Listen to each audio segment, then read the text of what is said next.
ያገለግል ነበር። እናትና አባቴ ያገለግል ነበር።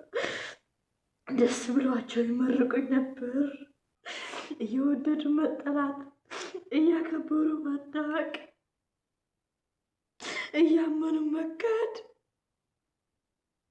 ቤተሰቦችን መርዳት ለካንስ ጥፋት ስተት ነበረ። ቤተሰቦችን መራብና መጠማትም ነበረባቸው። አሰላሙ አለይኩም ወረህመቱላ በረካቱ። ሰላም ቤተሰቦቼ እንዴት ናችሁ? ሁላችንም ሰላም ብያለሁ። ለቻናሌ አዲስ የሆናችሁቶች ሰብስክራይብ እያረጋችሁ ሰብስክራይብ ማድረጋችሁን አትርሱ። ላይክ ሼር አድርጉ። እህታችን ቤተሰቦችን መርዳቴ ወይንም ቤተሰቦችን ማገዜ ስተት ነበር ትገኛለች። ይህን ቪዲዮ አልሰማንም አላየንም እንዳትሉ ሁላችሁም አዳምጡት፣ ይጠቅማችኋል። አረብ ሀገር ላይ የምትሰሩ በየትኛውም ዓለም ላይ ያላችሁ ወላጆቻችሁን የምትረዱና ቤተሰቦቻችሁን የምታግዙ እህቶቼ ሁላችሁንም ይመለከታል። በመጀመሪያ ቤተሰቦቻችሁን የምትረዱ እህቶቼ በጣም ልትከበሩና ልትመሰገኑ ይገባል። በመቀጠል ለምስጋናና ለጥቅም ብለን አይደለም ቤተሰብን መርዳት።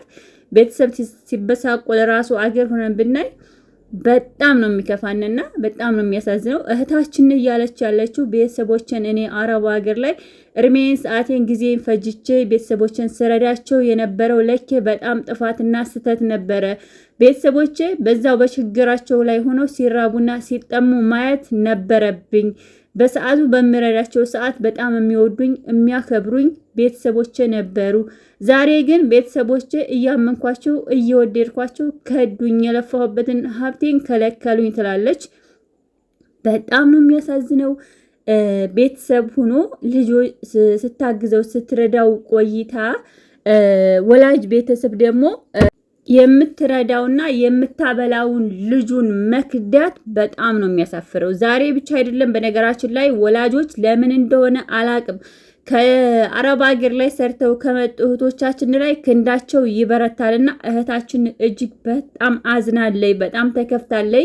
የእሷ መርዳት በጣም አቆላጭቷታለን። ምን ነው ባረዷቸውና ቤተሰቦች ሲበሉ ሲጠጡ ባላየኋቸው፣ በቃ የዛን ሰዓት ነው ጥፋቴ እያለ ትገኛለች። እንግዲህ ይህን ቪዲዮ ሁላችሁም አዳምጡት፣ ይጠቅማችኋለን። አንድ ነገር ልንገራችሁ፣ ወላጅን መርዳት ጥፋት አይደለም፣ ቤተሰብ መርዳት ጥፋት አይደለም። ጥፋታችን የኛ ምንድነው? ከአቅም በላይ ቤተሰብን እናስደስታል እያልን የምናደርገው ነገር ነው። በመቀጠል ደግሞ እንገራችሁ፣ አረብ ሀገር ሆናችሁ ኢትዮጵያን ስታስቧት ኑሮ በጣም ቀላል ነገር ለሚመስላችሁ ወይንም ደግሞ 100 ሺህ ብር ልካችሁ ብር ልክ ያለው የምትሉ እህቶቼ በመጀመሪያ ከአረብ ሀገር ላይ የሚመጣ ብር ከየትኛውም ሀገር ላይ የሚገኝ ብር ኢትዮጵያ ላይ ወረቀት ነው፣ አይገበይም፣ አይሰራም።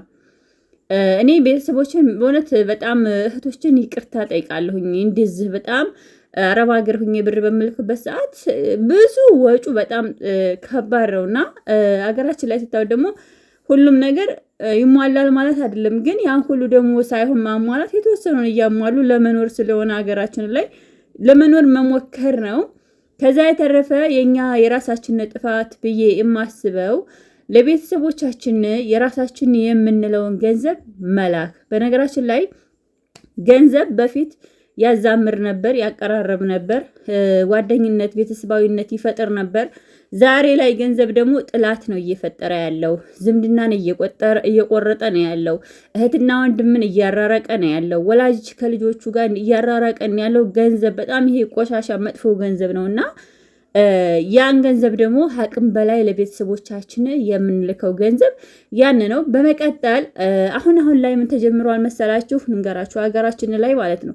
አንድ ሴት ልጅ በምታገባበት ሰዓት እውነት እንገራችሁ ወላጆቻችንን በጣም እንወቅሳቸዋል። በጣም ቤተሰቦቻችንን በሉን እንላቸዋል።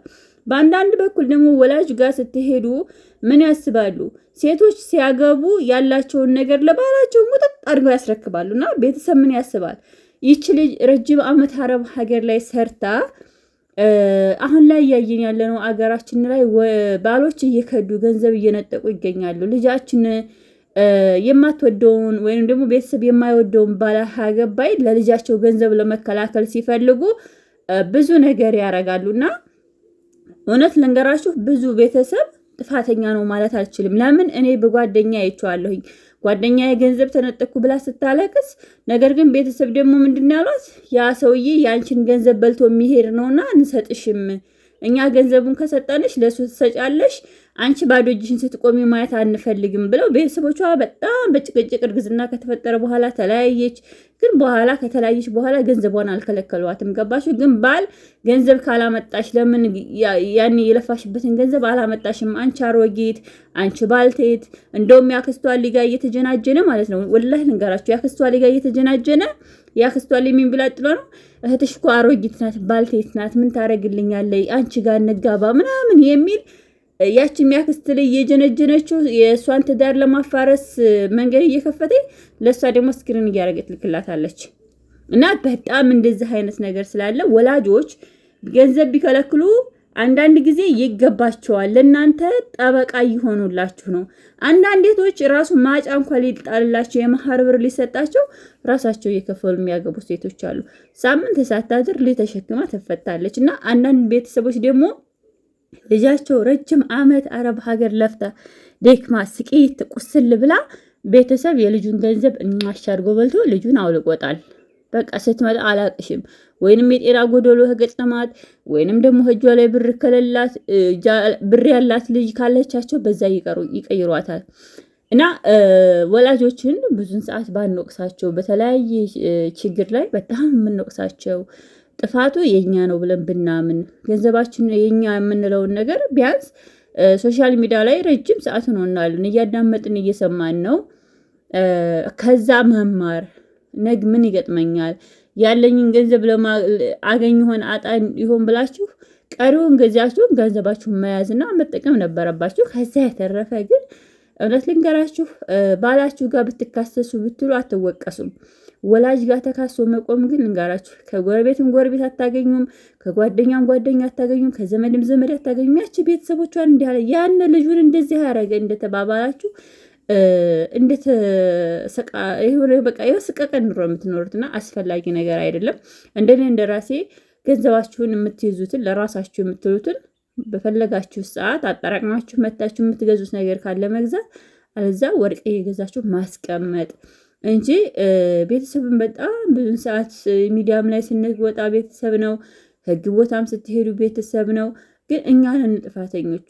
ደግሞ አንዳንድ መልካም ቤተሰቦች ስትሄዱ ወላሂ እንጋራችሁ ቤታቸው የልጆቻቸው በጣም ያምራል። ለልጃቸው ደግሞ ገንዘብ ስትልክ የልጃቸውን ገንዘብ ደም መብላት ነው እያሉ በጣም ስለ ልጃቸው የሚጨነቁ የልጃቸው መውለድ የሚያሳስባቸው ብዙ ወላጆች አሉና አንዳንድ ስህተተኛ ቤተሰብ በተሳሳተ እንደዚህ ወላጅን መቅሰስ። ሁለተኛ ደግሞ ሙስሊም ሆናችሁ ቤተሰቦቻችሁን ሶሻል ሚዲያ ላይ ወጥታችሁ ባትወቅጧቸው ላለው ማለት ቤት ውስጥ መነጋገር ችግር የለውም። ቤታችሁን የሚሸፍነው ቤታችሁን እናንተ ካልጠበቃችሁ የጓሮ ሰው መጥቶ እናንተ እንዲጠብቃችሁ፣ ጎረቤት መጥቶ እናንተ እንዲያከብራችሁ አጠብቁ።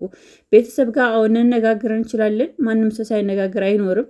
ግን ቤት ቢፈጀው ቤት ውስጥ ቢጨረስ የቤት ገመናችሁን በቃ ወታችሁ እንደዚህ እህታችን አሁን የእሷ ፎቶ ምናምን አለኝ፣ ግን እኔ ፎቶ አመለጠፍ አስፈላጊም አግባብም አይደለም።